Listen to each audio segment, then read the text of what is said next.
Madame, monsieur, bonsoir et bienvenue au 19h de ce 9 octobre à la une de l'actualité. Le président de la République, Ahmed Tebboune, a reçu un appel téléphonique de son frère, le président palestinien Mahmoud Abbas, à qui il a réitéré l'entière solidarité de l'Algérie avec le peuple palestinien frère. Le nombre des victimes palestiniennes des attaques sionistes contre Gaza et la Cisjordanie occupée dépasse les 570 martyrs. L'occupation israélienne cible les civils pour la troisième journée consécutive. Nous ferons le point tout à l'heure. Le président de la République félicite la gymnaste algérienne Kailiane Mour qui a décroché la médaille d'argent aux barres asymétriques aux mondiaux de gymnastique d'Anvers.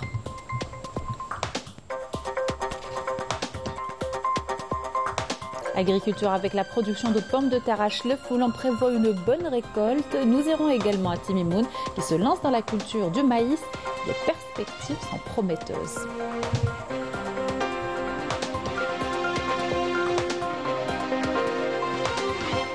Et à l'occasion de la journée mondiale de la Poste, rencontre dans ce journal avec un facteur à Ain Timouchent, un métier de moins en moins courant qu'il exerce avec dévouement.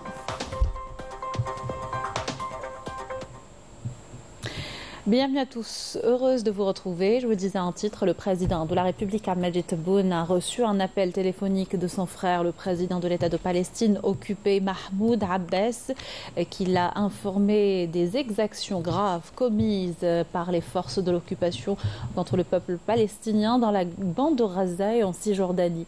Le chef de l'État a réitéré au président palestinien l'entière solidarité de l'Algérie, peuple et gouvernement, avec le peuple palestinien frère, soulignant que ces développements rappellent à tous que la paix juste et globale en tant qu'option stratégique ne peut se concrétiser que par l'établissement d'un État palestinien indépendant, souverain avec Al-Quds comme capitale conformément à la légalité internationale et à l'initiative de paix arabe. Pour sa part, le président Abbas a exprimé au président de la République ses vifs remerciements et sa considération pour la position de soutien ferme de l'Algérie en faveur de la cause palestinienne juste. Et le nombre des victimes des attaques sionistes contre Gaza et la Cisjordanie occupée continue d'augmenter. Plus de 570 martyrs palestiniens et 2900 blessés enregistrés suite à de nouvelles frappes de l'occupation israélienne contre des cibles civiles. Et pour la troisième journée consécutive, la riposte palestinienne également se poursuit. Mais on craint le pire à les heures à venir avec le soutien militaire des États-Unis à l'occupation. Amel Bouarba. L'armée sioniste poursuit pour la troisième journée consécutive ses bombardements aveugles sur Gaza. Selon un dernier bilan provisoire, le nombre de Palestiniens tombés en martyrs s'élève à près de 600 et plus de 3000 blessés. Ce nombre est appelé à augmenter car les frappes aériennes ciblent sans distinction des blocs résidentiels, des biens et des infrastructures, des écoles, des ambulances, des hôpitaux et même des mosquées. Des frappes qui n'épargnent ni enfants, ni femmes, ni personnes âgées. L'armée d'occupation a ordonné ce lundi un siège complet de la bande de Gaza bloquant l'acheminement de la nourriture et du carburant. Les habitants de la bande de Gaza seront également privés d'eau et d'électricité. Une situation insoutenable qu'ils subissent déjà depuis 2007. Un blocus inhumain imposé par l'occupant en toute impunité. Le programme alimentaire mondial basé à Rome s'est dit profondément inquiet des difficultés d'accès aux produits alimentaires de base, notamment dans la bande de Gaza, en raison de l'escalade sioniste en cours. La destruction des maisons et ce climat de terreur ont poussé des centaines de Palestiniens à fuir leurs maisons. Selon les Nations Unies, près de 124 000 ont été déplacés à l'intérieur de la bande à cause des frappes. Plus de 74 000 ont trouvé refuge dans 64 écoles et abris. L'offensive de la résistance palestinienne déluge d'Al-Aqsa en réaction aux crimes répétés de l'occupation sioniste et de ses assauts répétitifs contre la mosquée d'Al-Aqsa a permis de porter un coup dur dans les rangs de l'occupation et ébranler l'arrogance de l'entité sioniste. Plus de 700 sionistes ont été tués, 2150 blessés et une centaine de soldats faits prisonniers, selon un bilan dressé par les forces d'occupation. Face à cette escalade, les puissances occidentales alliées de l'entité sioniste ont passé sous silence ces massacres se rangeant du côté de l'oppresseur qui commet depuis plus de 75 ans les pires crimes contre l'humanité, contre un peuple spolié de ses terres avec la bénédiction des instances internationales. Les États-Unis ont commencé à envoyer de l'aide militaire à l'entité sioniste et à rapprocher leur groupe aéronaval en Méditerranée.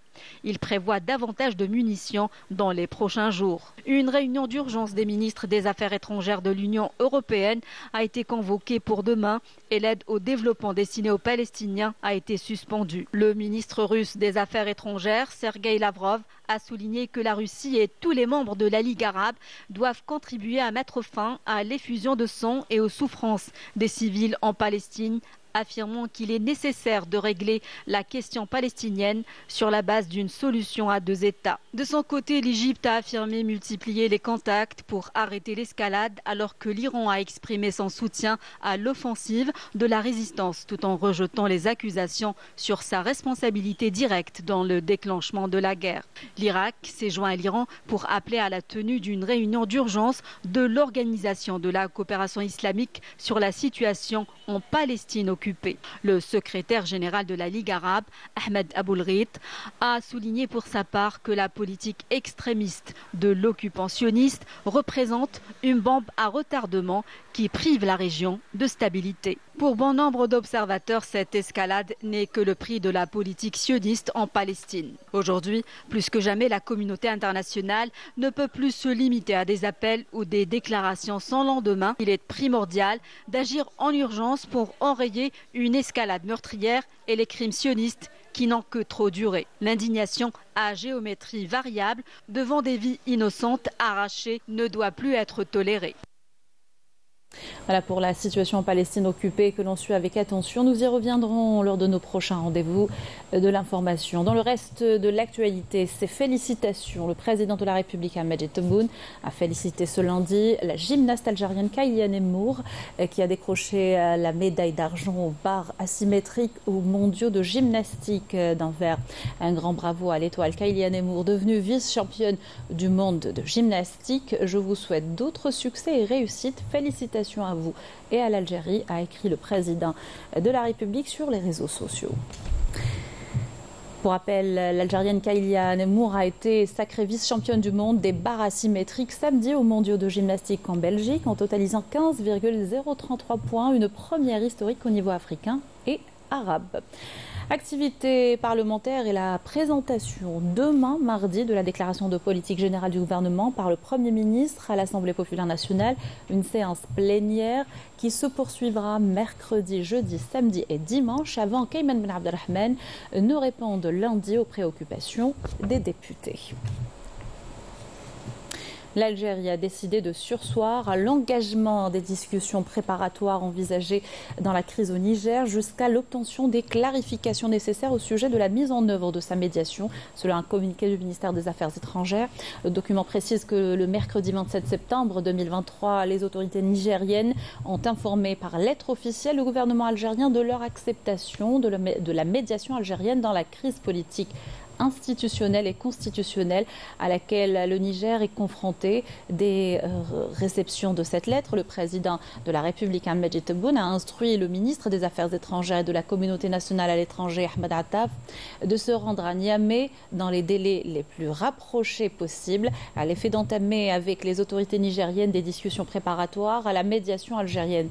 Depuis cette date, Attaf, directement avec son interlocuteur nigérien, de même que l'ambassade d'Algérie à Niamey, avec le ministère nigérien des Affaires étrangères, se sont engagés dans des échanges portant sur le programme et le contenu de cette visite. Mais ces échanges n'ont pas été concluants sur ces deux sujets. De même, des déclarations officielles et publiques d'autorités nigériennes ont suscité des interrogations légitimes quant à leur disposition réelle à donner suite à leur acceptation de la médiation algérienne.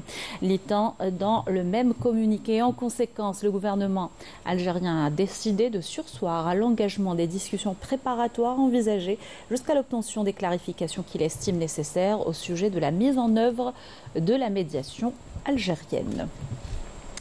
Un volet agriculture à présent avec le début de la campagne Labour Sommeil pour beaucoup de légumes et fruits. La pomme de terre à Chlef est d'ores et déjà plantée et l'on prévoit une bonne récolte si les conditions climatiques sont réunies. Illustration dans la plus importante exploitation de la wilaya.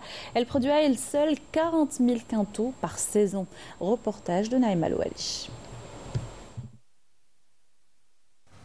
Des champs de patates à perte de vue. À Chlef, pas moins de 2500 hectares sont consacrés à la pomme de terre, alors que la surface de la semence fait 2 à 3 fois plus. Rien qu'ici à Oued Fodda, les frères Keshroud consacrent 300 hectares pour le tubercule d'ores et déjà planté pour la saison.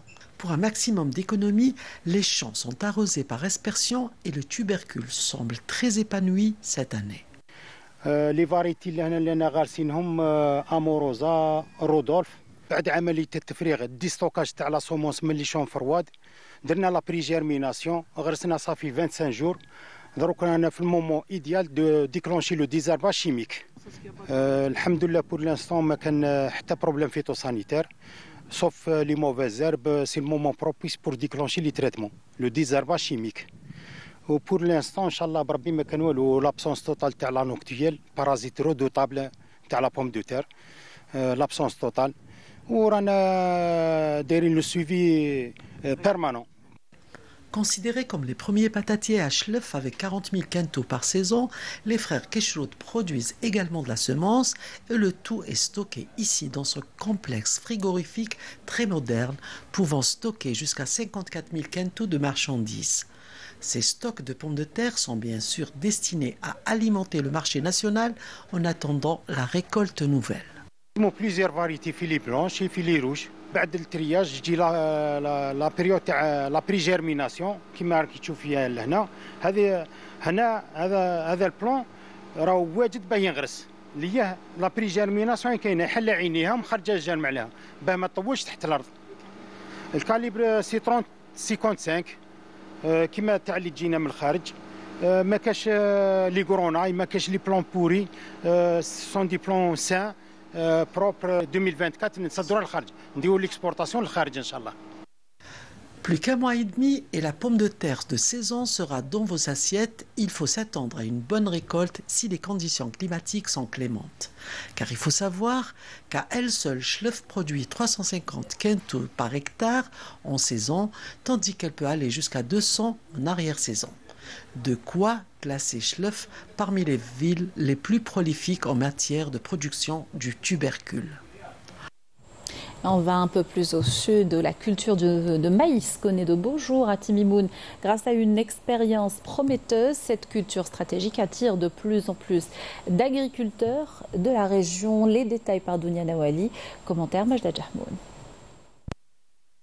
Avec 50 000 quintaux de maïs récoltés l'année dernière sur une superficie irriguée de 2000 hectares, le double par rapport à l'année d'avant, l'expérience de la culture du maïs menée à Timimoun a donné des résultats dépassant toutes les attentes en termes de qualité et de quantité, notamment dans les périmètres d'Afran, Mguiden et Ougrout.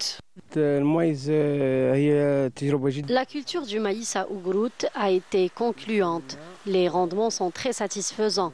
Nous avons installé 2 pivots, ce qui nous a permis d'augmenter la surface consacrée à cette culture de 50 à 72 hectares. C'est la 3e année que l'on cultive du maïs. L'expérience a été menée avec succès et le rendement est plus que satisfaisant. L'accompagnement technique des agriculteurs par les autorités compétentes a grandement contribué à cette réussite et a permis l'extension des superficies consacrées à cette culture conduite sous pivot. Les difficultés et les défis auxquels nous faisions face dans notre exploitation agricole nous ont entravés. L'accompagnement de l'État nous a permis de les surmonter. On nous a fourni les engrais, les pompes et raccordé à l'électricité, ce qui nous a permis d'obtenir des résultats très satisfaisants et nous motive pour améliorer notre rendement d'année en année. La wilaya de Timimoun a connu une extension significative de la superficie dédiée à la culture du maïs. Cela revient à la disponibilité de l'irrigation à pivot central. Les services agricoles de la wilaya ont accompagné les exploitants à travers les commissions mixtes et les mécanismes d'aide aux agriculteurs en leur fournissant entre autres du matériel agricole, des systèmes d'irrigation et même des engrais. Les services agricoles s'attellent donc à mettre en place les conditions de réussite de cette culture stratégique en accompagnant et en formant notamment les jeunes agriculteurs pour leur permettre de maîtriser l'itinéraire technique et culturel de cette filière. Zoom à présent sur l'Africa Global Impact Summit organisé à Alger. La conférence est placée sous le thème « Comment allier performance économique, développement durable et responsabilité sociétale des entreprises ?» Autant de défis dans un monde en constante évolution. Le compte rendu de Amélie Selidige. Premier événement du genre en Algérie qui met l'accent sur la responsabilité sociétale des entreprises et le développement durable d'envergure internationale en Algérie à destination de l'Afrique. Africa Global Impact Summit a rassemblé les acteurs clés du marché africain pour débattre des défis et suggérer des solutions concrètes pour le développement durable sur le continent. Cet événement, en fait, il permet de sensibiliser, de refaire, de faire connaître ce que c'est que la responsabilité sociétale, ce que c'est que les objectifs de développement durable, en plus des participants bien sûr, au niveau des sites et des réseaux sociaux. Je pense qu'il y a eu beaucoup de retombées et qu'il y aura beaucoup de retombées sur la prise de conscience en fait. Plus on en parle, plus d'entreprises vont adhérer, vont comprendre et vont en faire. Pour une entreprise justement, il y a plusieurs manières. Vous savez, il y a des problèmes liés aux émissions de CO2, de carbone, qui contribuent au réchauffement climatique. Il y a les émissions de gaz, mais il y a aussi les déchets industriels et aussi les déchets post-consommation. Il y a la problématique de la consommation d'eau, il y a les problématiques d'efficacité énergétique et de consommation de ressources naturelles. Et je crois que là, on a vu quelques exemples au cours de l'événement pour montrer que finalement les choses bougent, il y a des gens qui s'intéressent. La durabilité de notre environnement est primordiale. L'adoption de pratiques éco-responsables devient impérative. Impliquer les entreprises pour un avenir plus durable pour l'Afrique. Je réitère, nous avons les moyens de le faire et nous avons l'obligation, autant qu'Algériens, de le faire. Inciter les entreprises à être dans une démarche plus responsable, plus durable, pour une Afrique meilleure, une Afrique prospère, une Afrique durable. Adopter le développement durable comme levier de performance de l'entreprise devient donc incontournable. C'est un engagement essentiel pour l'avenir. Lancement ce lundi de l'année universitaire pour les écoles et instituts de formation artistique en Algérie. La ministre de la Culture et des Arts en a donné le coup d'envoi depuis l'école supérieure des Beaux-Arts. Ahmed Rabah Salim Aslah, Soraya Mouloudji a insisté à l'occasion sur la formation, l'excellence académique et l'accompagnement des jeunes talents diplômés de ces établissements. Ces derniers sont source d'intérêt à la lumière des réformes profondes et globales opérées par le ministère depuis plus d'un an, conformément aux orientations et engagements du président de la République, a-t-elle affirmé. Et la formation professionnelle accompagne la transition énergétique du pays à travers de nouvelles spécialités intégrées chaque année. Exemple ce soir avec l'installation et la maintenance des panneaux solaires à Illizi. Reportage signé Ibrahim Belkhir, commentaire de Majda Jahmoud. L'installation et la maintenance de panneaux solaires, une nouvelle spécialité dispensée dans le centre de formation professionnelle d'Illizi. Objectif, former des techniciens à même de répondre aux besoins du marché local des énergies renouvelables. L'installation et la maintenance des panneaux solaires est un métier qui permettra d'économiser les énergies électriques. J'ai choisi ce créneau, à savoir l'installation et la maintenance des panneaux solaires, car je suis convaincu que c'est un métier d'avenir. De nouvelles centrales électriques fonctionnant à l'énergie solaire, des forages équipés de systèmes de pompage solaire, ainsi que l'alimentation en électricité propre et l'éclairage public dans les zones reculées, des projets en cours de réalisation qui nécessitent une main-d'œuvre qualifiée.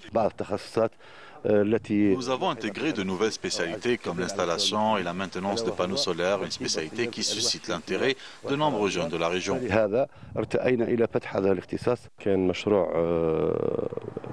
C'est un projet important entre le groupe SARB et le secteur de la formation professionnelle. Le but était de former un maximum de personnes venant d'Ilizi, d'In Amenas et des alentours.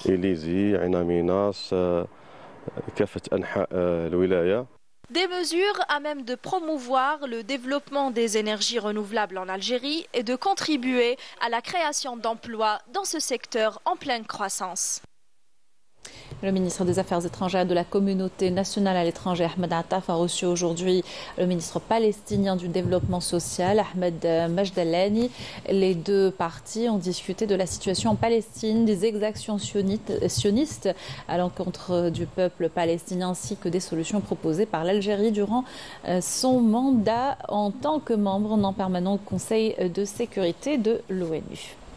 Et coopération, le ministre de l'énergie et des mines Mohamed Arqab a reçu ce lundi à Alger la sous-secrétaire d'État aux affaires étrangères du Chili, Gloria de la Fuente. La rencontre a été l'occasion d'évoquer les relations bilatérales dans le domaine de l'énergie et des mines. Ouverture ce lundi des journées de solidarité algéro-sahraoui et des travailleurs. Plus de 100 cadres sahraouis des camps et des territoires occupés et de l'émigration sont invités à la faculté des sciences politiques de l'université de Boumerdès. L'événement se poursuivra jusqu'au 14 octobre.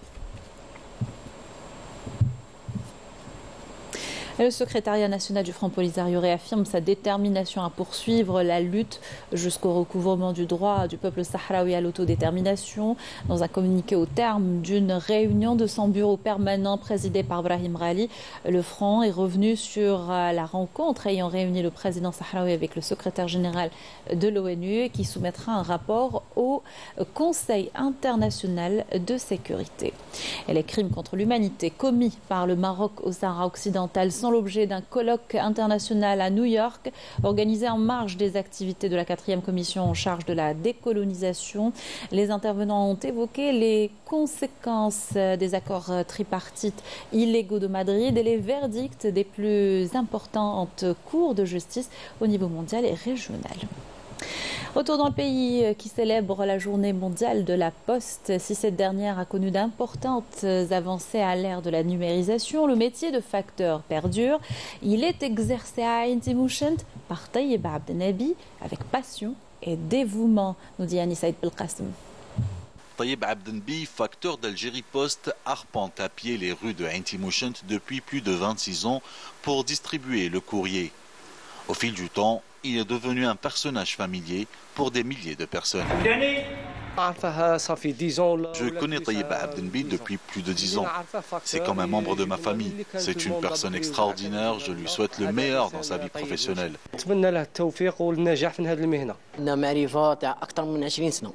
Ça fait plus de 20 ans que nous sommes collègues.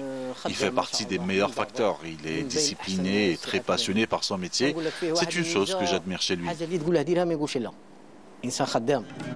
Malgré les avancées technologiques, Abdenabi continue à exercer sa passion, à se déplacer, à être en perpétuel contact avec les clients d'Algérie Post.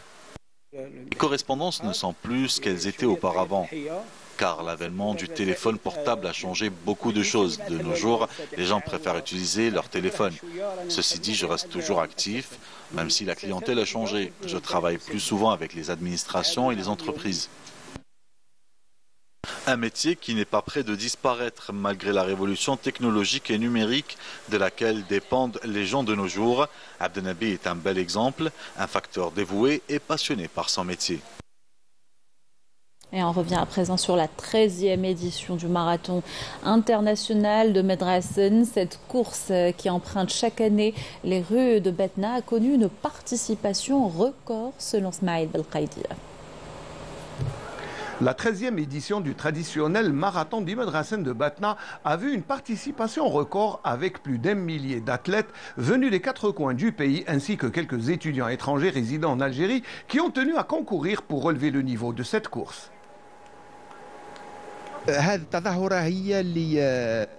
Cette compétition est la plus populaire en Algérie puisque c'est le seul marathon en Algérie qui est ouvert à toutes les catégories d'âge, permettant ainsi à tous les athlètes de concourir. En 2010, il y a 13 ans, en lançant le marathon d'Imad Rassen, nous voulions qu'il ait cette popularité et c'est tant mieux pour le succès grandissant chaque année.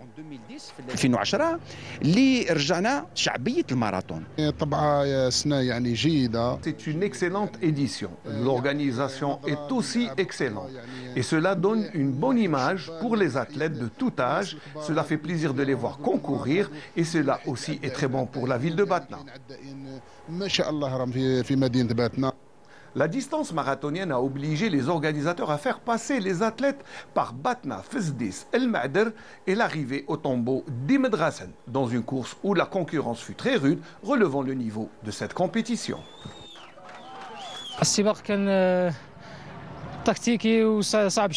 La course fut très difficile et très tactique. On avait le vent contraire. Dieu merci, j'ai remporté la course avec brio.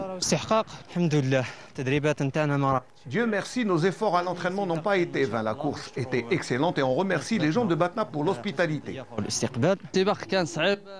La course fut très difficile, mais la préparation et le soutien des camarades m'ont permis de terminer sur le podium.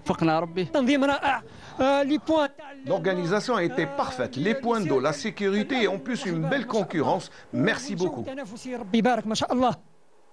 Le rendez-vous batnéen du marathon d'Imad Rassen est toujours l'occasion de faire la promotion touristique de la région qui possède des arguments naturels très solides à même de mettre en valeur la capitale des Aurès. Voilà qui clôt notre journal. Merci de l'avoir suivi. Excellente soirée sur Canal Algérie.